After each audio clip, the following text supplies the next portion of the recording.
All right, so here's what we're doing today. We are going to get out of the house and we're going to head to Birmingham, Michigan. And we're going to see if we can get some coffee, maybe some calamari, but most importantly, get out of the house. Because anybody that works from home knows that you just want to get out of the house sometimes. So we'll talk, I don't know, maybe we'll have a little wealth conversation. Let's talk about money. I'll tell you a little story. My little story time. Yeah. Let's do story time. Make sure the garage closed. All right, let's do it. All right, so, man, I haven't done one of these in a while. If you look back on my channel, I used to do these like ride along with me. So I would get in the car and ride out and just talk about business, life, or whatever was on my mind. So what I thought I would talk about today, as we head down here to get some coffee or calamari, something with a C. We either do a coffee, calamari, both, but something with a C. But I was thinking about this, and I was like, what story do I want to tell while we're driving? And the story that came to my mind was just thinking about when I first started investing in the stock market. Like, what was my mindset? What was I going through? Because I know a lot of people are like me, and I'm like a lot of people, where I didn't grow up with a lot of money. I didn't grow up knowing about investing in the stock market. You know, came from, my mom's from the South. So, I mean, we literally are from the cotton picking fields of like Mississippi, like old school hard labor thought process is what my parents come from. And so I know a lot of people are probably just blue collar families, just regular people. And when I was growing up, I always wondered, like, how do people have all this money? Or it wasn't even really about how do people have all this money. I believe it was more like, how are they living such a different lifestyle than us? Which then I then equated to, like, they must have more money than us. But when I say a different lifestyle, you know, we lived in a house with bars on the window, and I would go visit people. Well, mostly everybody I knew had bars on the window, but when I started meeting people that didn't live in my neighborhood and they would invite me over, I'm like, wow, you guys don't have bars on the window. So I started noticing, like, people live somewhat of a different lifestyle than us. Growing up, initially we used to sleep in sleeping bags because we didn't have, I would assume we didn't have money for beds. So we used to sleep in sleeping bags, you know, as kids. And I remember going to my friend's house and he had a bed, and I was like, wow, you have a bed? He probably thought, what's wrong with you? I'm like, I thought beds was only for grown-ups. So I'm like, how do you go from like not having any money to getting quote unquote on the other side of the tracks? And one of the biggest contributors to opening up my mind early on was network marketing. Network marketing really opened up my eyes, because if you've ever been in a network marketing program, they teach you a lot about like personal development.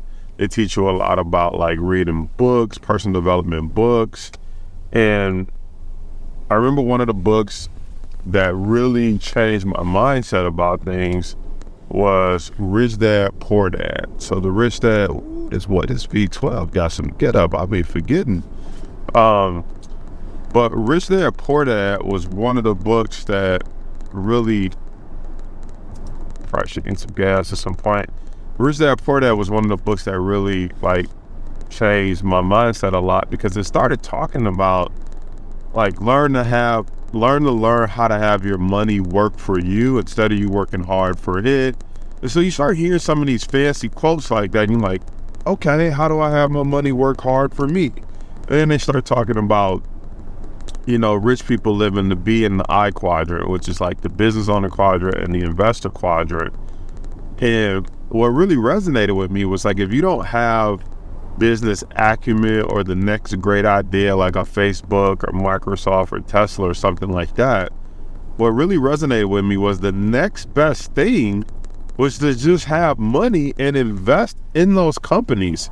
Because it's like, all right, I go straight to the I quadrant, which is the investor quadrant. If you don't know the quadrants, the 4 quadrants are E for employee, S for self-employed, B for business owner, and I for investor. And it was like all the wealth was created in the I quadrant, like the investor quadrant. So I'm like, okay, well, how do I just go straight to the I quadrant then? And so to me, I just went straight to it. I said, okay, why don't I just invest with some of the best companies? I don't have to figure out the idea. I don't have to run the business day to day. I don't have to manage the team, figure out how Apple makes an iPhone.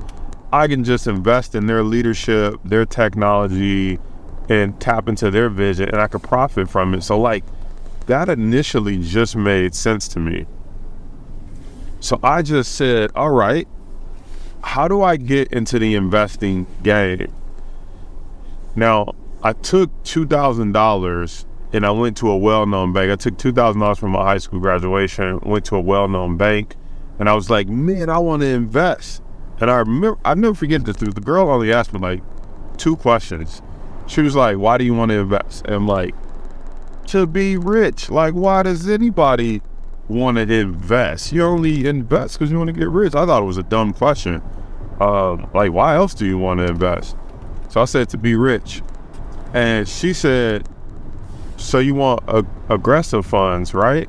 And I'm like, yeah, I'm 18. I want aggressive funds. Like, I could be aggressive. Because you hear people say, like, and being aggressive in your investing early on while you can take the risk and all this and that. So I come back 2 years later. I'm like 20 at the time. And like 2021, somewhere around there. And my $2,000 investment is now worth $700. So I'm like, I could have lost my own money. That was my mindset. I'm like, I read the book, learn how to have money work for you. I did what I thought was the next natural thing. I went to a big bank. I said, hey, I'm gonna open up an investment account. And they lost $1,300 of my money. So I'm like, I could have lost $1,300 of my own money. So that was like disappointing, because that was my first lesson, was that I believe that the professionals who went to school for this, had the license, all that stuff, I thought they don't lose money. I'm like, okay, I'll go partner with them because they don't lose money. Once I found out that they lose money too, that changed everything for me. Because I think sometimes people come into the game and they think like, I don't want to lose any money. I don't want to lose any money. The best people at some point lose money. And so I was thinking, what's the next best thing? At least instead of a stranger losing my money, I'd rather lose my own money, and maybe I'll learn and understand how it worked. So I took the last $700 I was left in that investment account. I closed the account. I said, give me the rest of my money. I'll do this on my own. And so what I did was, I spent $200 like on some gym shoes or something. I was like, I'm gonna do something to make me feel better, since they lost $1,300 of my money. So I was like, I'm gonna do something to make me feel better. Bought some shoes, so I had $500 left. Now again, I'm like most people. I'm like, how am I gonna do this on my own? I'm like most people, I said, I'm gonna invest in the company I work for. At the time, I worked for Sprint PCS. I'm standing inside of Best Buy slinging cell phones on behalf of Sprint PCS. And so I'm making $8 an hour. And I'm like, man, on a Saturday, $8 an hour times 8 hours, $64. When you take taxes out, I had about $50. I was like, man, I hate working Saturdays. I'm missing all the barbecues, all the fun times with my friends. Like, how can I make this $50 so I don't have to work weekends? That was it. I was like, how can I just make $50 so I don't have to work weekends? And so Sprint stock at the time was $5 a share. And so what I did was, I'm like, perfect. I got 500, it's $5 a share. I can buy 100 shares. I don't need it to go to the moon. I don't even need it to go to the sky or the clouds. I was like, I just needed to move like 50 cents. If it can move 50 cents, that's it. Just 50 cents, I'll make $50. And if I could do that once a week, just capture a 50-cent movement, I was like, all right, I'm free. I don't have to work weekends no more. So I buy Sprint stock at $5 a share. I'm trying to tell you, as soon as I bought it, for like the next minute, it immediately starts to tank.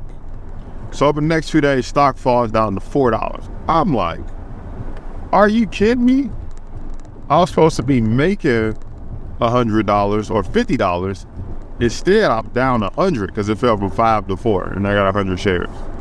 So I'm like, oh man, this doesn't work. And I think that's like most people. Number one, we get into something without the proper training. And the moment we start losing money, we think like, man, this isn't for us, or this doesn't work, or something like that. And so I'm like, man, this don't work. Stock went from 5 to 4. But then a couple of days later, stock going back from 4 up to 5. I'm like, okay, yes, here we go. Once it hits 5, I just need to go to 550. I'm rich, or at least I make my first $50. And that would be a glimpse of like, this actually works.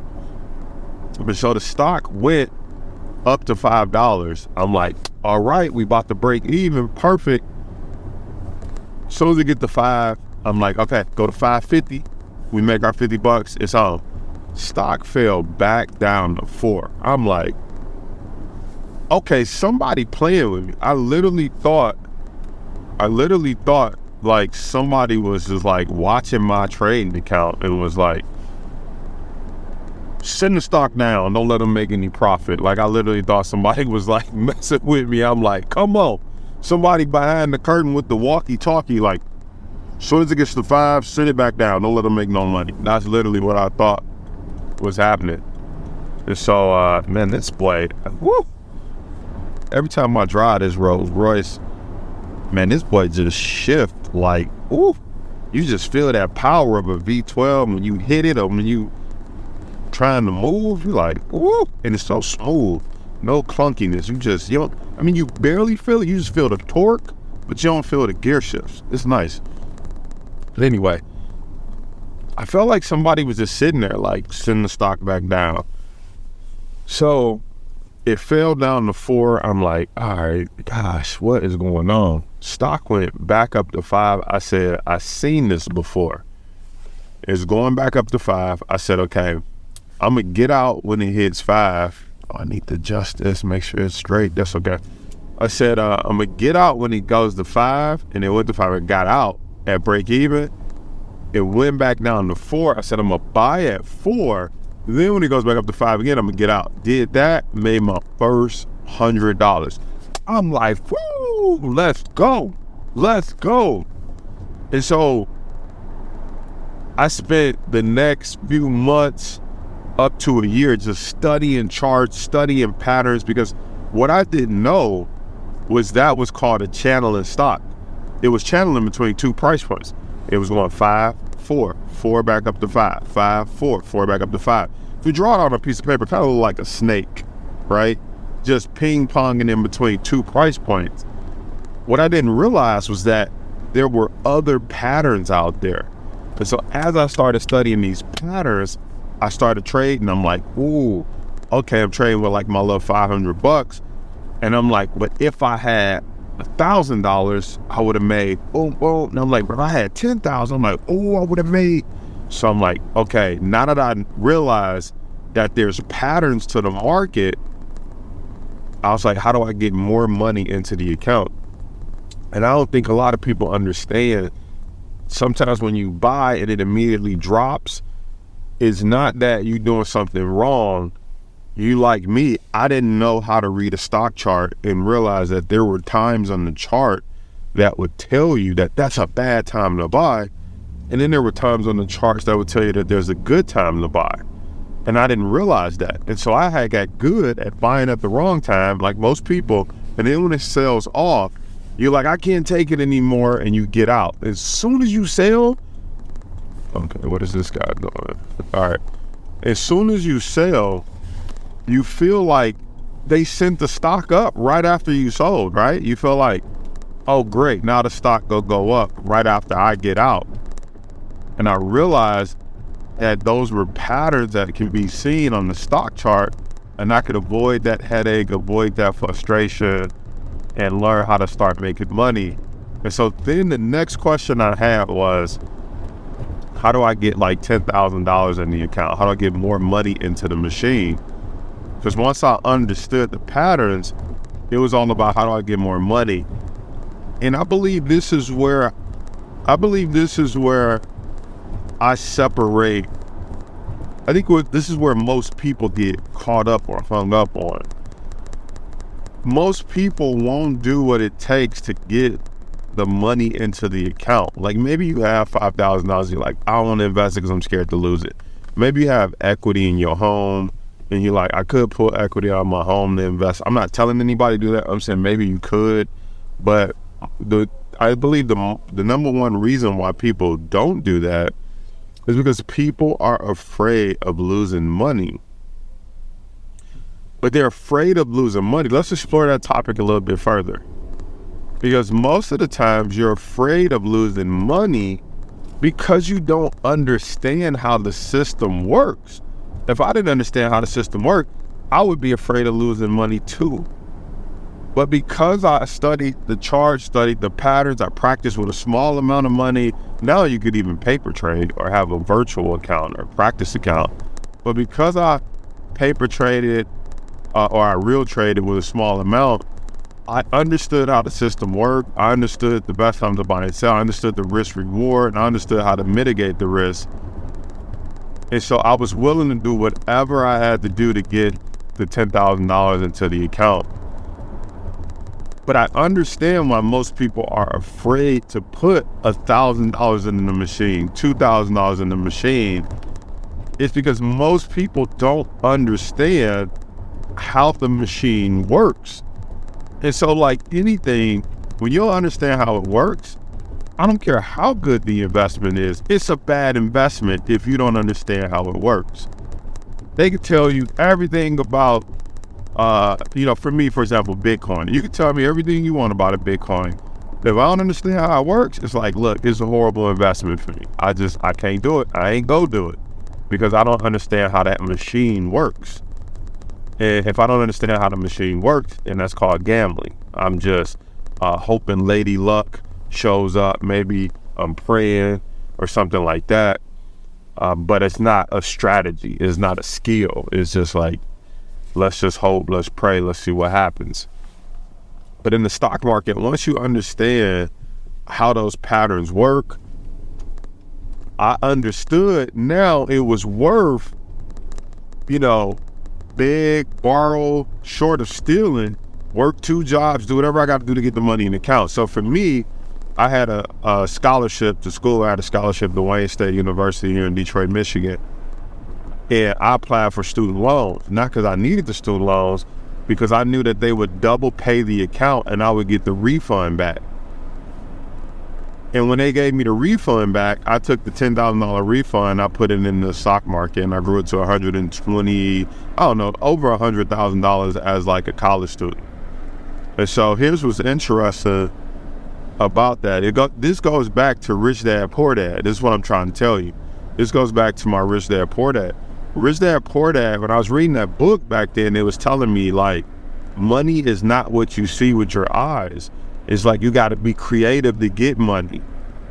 And they told the whole story. I won't tell you the story about the 2 kids and the comic books, but go read the book. I don't want to spoil it for you if you didn't read it. I listened to the audio book actually, so I recommend getting the audio book. I don't want to tell you the story, but the point was, the kids was like, how do I get money? And they was like, look, just look all around you. There's money all around you. And so, again, without ruining the story, I was looking all around me like, how do I get money? How do I get enough money to put into the stock market? And I saw that opportunity because I was taught from that book, I was taught how to think outside the box. And so thinking outside the box for me was taking that student loan, even though I had a scholarship, and then investing it in the stock market. Because think about it, I was like, I don't have to pay the student loan back till I get out of school. I don't think the interest started till I got out of school. It's like deferred or something. And so if I can make more money with that money before it's time to pay it back or before the interest kicks in, Why wouldn't I do that? So, but that kind of branches off into like financial literacy. You know what I'm saying? Because people aren't financially literate sometimes. When I say financially literate, that's kind of a bad word. It could come off as like condescending. What I'm saying is people don't understand like interest rates. Can you earn more than the interest rates? Can you earn the money before you have to pay it back? Like people, a lot of times people don't understand how to juggle debt. And that was my first foray into learning how to juggle debt. Like I could go into debt, but it's smart debt. It's different from going into debt to buy like a purse, some Burberry, some Louis Vuitton, some Gucci to look rich, or you know, put some rims on your car or something like that. It's different going into debt to buy some stock or going into debt to buy real estate, because that's what most people do. You get a loan on the house, you buy, you hope the value increases. So I'm like, well, why is that any different from the stock market? People are like, but the stock market more risky. It's like, well, how? You mean to tell me that if I borrow some money to invest in Amazon, first of all, if I could read the charts, determine the best time to do it, but how is that risky? The only way I'm gonna lose all of my money is if Amazon goes out of business. Well, what's the chances that the biggest Amazon web server, which powers a lot of people's internet, the biggest shopping phenomenon, which is online, delivered to your doorstep too, like what's the chance that that's gonna go out of business, number one? Number two, what's the chance to go out of business overnight or before I have a chance to close it out and take a small loss if things aren't going my way? See what I'm saying? So some of the stuff I started listening to was just like, you know, I started really just questioning. I started questioning, like, why am I listening to these people?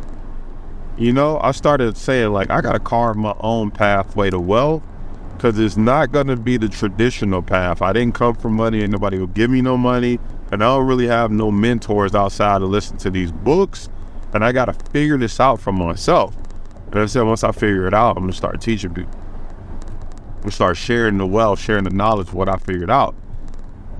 But that's what I'm saying. What I figured out was that there are these patterns.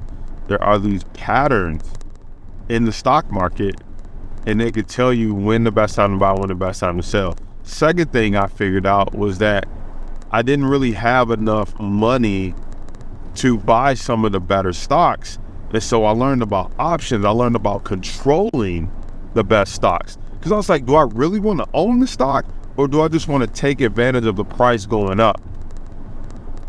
And so that was the second thing I learned, was like options allow you to control higher quality stocks and kind of leverage a small trading account and get a bigger return. Third thing I learned was that the stock market don't always go up. And so I was like, man, if it don't always go up, I better learn how to make money from the market falling.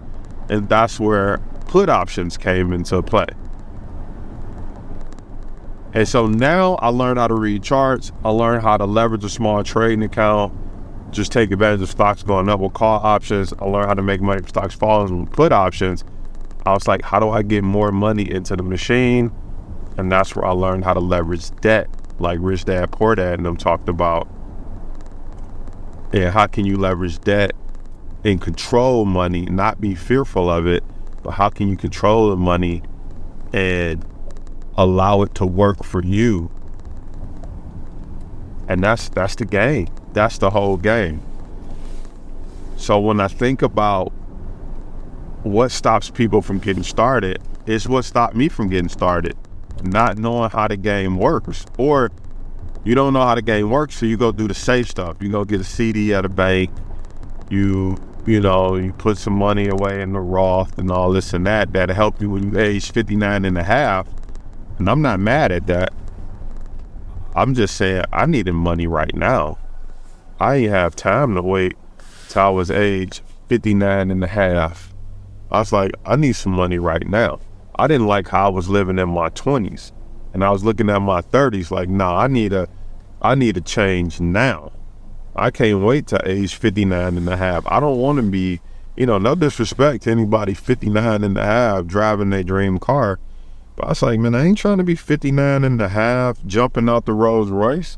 I ain't trying to be 59 and a half stepping out my first Ferrari, reliving my youth because I couldn't afford it back then. Ain't nothing wrong with that, but I was just like, man, how can I figure this stuff out? How can I figure this stuff out now and get into the game so that way in the next 5 years, by the time I'm 26, 27, I could be on my way to becoming potentially a millionaire. I didn't know what I knew. I didn't know what I didn't know back then. I was just excited. They call it ignorance on fire. I was just ignorant. I'm like, man, why can't I be a millionaire in 5 years? I was like, just ignorant. I was just like, I think I could do it. This is one of the reasons, once you understand math, or once I understood math, again, network marketing taught me this. Network marketing was always good at selling you the dream of like 2 get 2 get 2. Y'all ever been in like a network marketing presentation and they be like, look, invite some people over to your living room and show them the business opportunity. If just 2 people join and those 2 people get 2 people, you have, and it was all about like 7th level and all this stuff. Like on your 7th level, you have 128 representatives or whatever. And if all of those people just get 50 customers, you have a residual income of like this, that, and the third. I was in like a telecom network marketing company. And so there was always about 2 get 2 get 2 and the whole little math equation. But what that did for me, adjusted up in here. What that did for me though was it made me really understand math early on. And so I put together my own little math equation. If you haven't seen that video I did about how to take less than $5,000 and grow it to $1 million in the stock market in 5 years, I'll put a link in the description, or this little card will pop up. I'll put a link somewhere where you can check that out. But when I realized the math, I actually saw somebody else do a similar equation. And then when I plugged my numbers in, I was like, ooh, okay, what if I had like 4,000? It was like you could earn 10% a month and start with roughly like $4,000. It was like you could grow it to like $1 million in 5 years. And so I'm like, ooh, here's the thing. I started thinking about it. Most people borrow. I know when I was going to school, it was something like $50,000 to go to school. I think it was $50,000, something like that. That was like the average cost of college. So in my head, I'm like, people be borrowing $50,000 to go to school to come out. So first of all, they commit 4 years as if they go straight through, don't fail no class. So on average, it take about 5 years. So I'm like, people borrow $50,000. They go to school for 4 to 5 years. And usually they come out making anywhere between $50,000 to maybe max $100,000.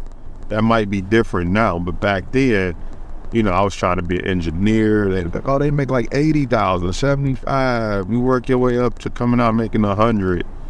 So I'm like, okay, so people signing up for 50,000 in debt, maybe come out making 50,000 to 100. And then it seemed like everybody took forever to pay their student loans back, right? People be like, I'm still paying off my student loans.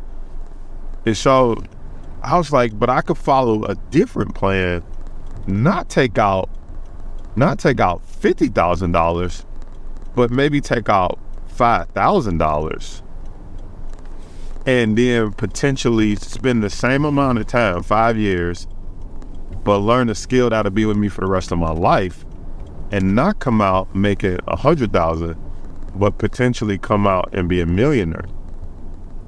That is the number one reason we started the program 5 Year Millionaire, because I was like, man, we got to teach more people about the 5-year millionaire plan instead of the 5-year college degree plan. And nothing wrong with a college degree, by the way, because I have my bachelor's in finance. I have my bachelor's in finance from the Mike Ilitch School of Business, so I'm documented. I got the plaque hanging on the wall, baby. We almost to downtown Birmingham too. So I appreciate y'all rocking with me and listening. Let me know if y'all like these. I could do more of these. It's kind of fun to drive in, talk, kind of makes the drive easy. And just get to share my thoughts. But it's like, we got to share with more people this 5-year millionaire plan. And people be funny. They be like rolling up. They be rolling up on the side of me. I was like, we got to share with more people about this 5-year millionaire plan and how they can become a millionaire in 5 years, and give people an alternative. Give people an alternative to going to school. Give people an alternative to going and putting their money in these age 59 and a half plans. And nothing wrong with that. I think you should hedge. I definitely think a person should plan for the long term. But I'm just talking about me. I'm giving you my experience. Y'all probably can't see. We in downtown Birmingham, Michigan. I love downtown Birmingham. Got the little kids playing over there. But I'm talking about me and my experience. I'm not trying to knock the people who want to do the 40-year thing. I think you should have some long-term money, that's for sure. But I'm talking about the people who like, yeah, but what about the next 5 years, not the next 40? Trust me, if I can make $1 million in 5 years, we can make up for lost times, for the times I ain't funding my little IRA or whatever it is. I think we gonna go, let's turn. I'm gonna go to this parking structure over here.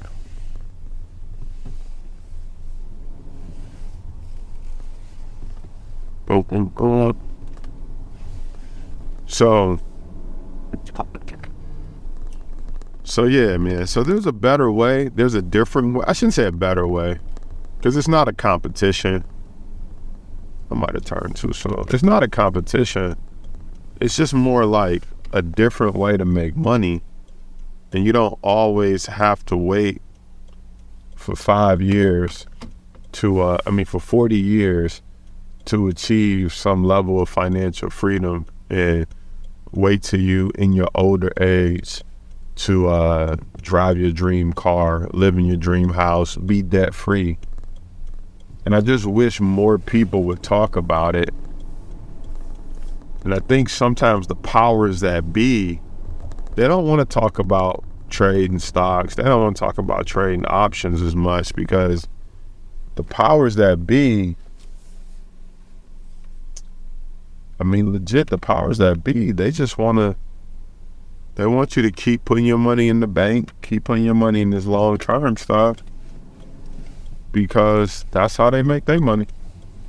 They make their money by you just leaving your money with them and coming back in 40 years and hope everything is okay. And the more people they can get to buy into that, the more money that they have in the bank to loan out, the more money they have to invest in the things that's given a higher or a better rate of return. And while you waiting 40 years, the bank and these other institutions, a lot of times they're loaning your money out for home loans. They're buying other assets in the stock market. They're investing in companies, and they're making a faster or better return. That's my parking structure down there. They're making a faster or better return on the money than you are. While you waiting 40 years, they flipping the money. They flipping it over and over and over again. So they selling you on the 40 years. They flipping it probably every 5 years. And that's the game. The game is to make you wait 40, 50 years. That's like perfect. Let me hold that money so I can go make it do something faster that you don't know how to do. And I don't want to teach you how to do it, because if you learn how to do it, let's turn it down here. Because if you learn how to do it, then you go take your money out of the bank. See what I'm saying? Or you go take your money out of a lot of these low paying, low